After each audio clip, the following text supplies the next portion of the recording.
Police got wind of the situation at around 10 a.m. Saturday. That is when the attackers reportedly gained access into the building. The first to respond was a police outfit known as the Recce Squad.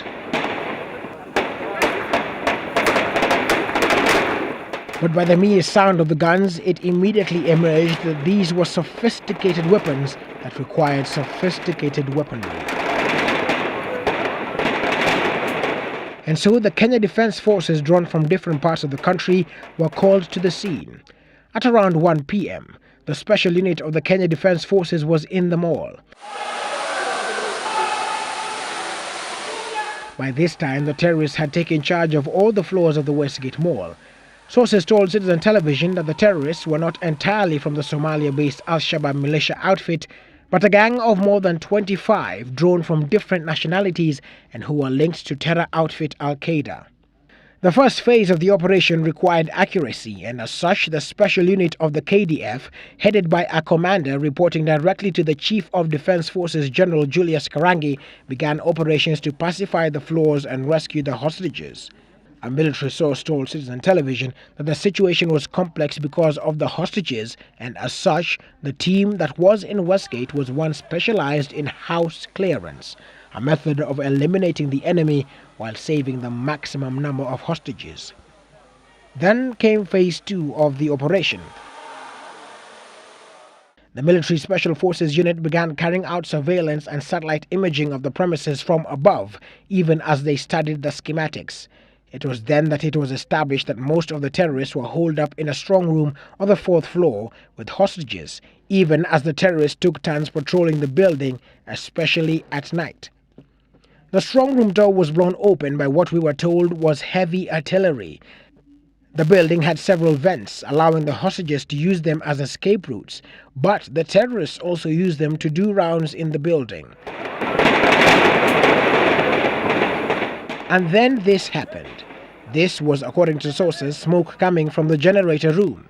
The KDF was said to have blown up the generator to cut electricity to the building. Sources also say that tunnels and vents would have led to the basement floor and this area used as an escape route. This was a sign that the final stage was nigh. It was time for a critical decision to be made. The president, who was receiving regular briefs on the situation from time to time in his capacity as the commander-in-chief of the defense forces, was told of the option of collapsing the floors to save the hostages and annihilate the terrorists. The terrorists were pinned down on the 3rd floor, with the Kenya Defence Forces on the 4th and the roof and on the basement, sandwiching them. Sources close to State House say there was a brief consultation with the United States and Israel before the final decision was reached. The final push was executed. Floors of the Westgate Mall collapsed, and there are several bodies still trapped in the rubble, including the terrorists. Details continue to emerge as to how this attack happened.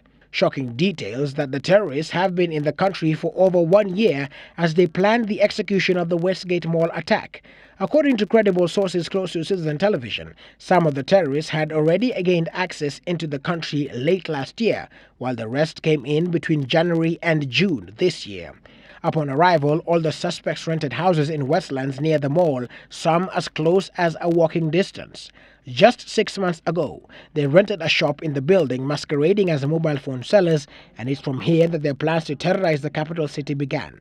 Among the items recovered by police from the suspects is the house plan of the mall, which is not readily available to tenants, raising questions.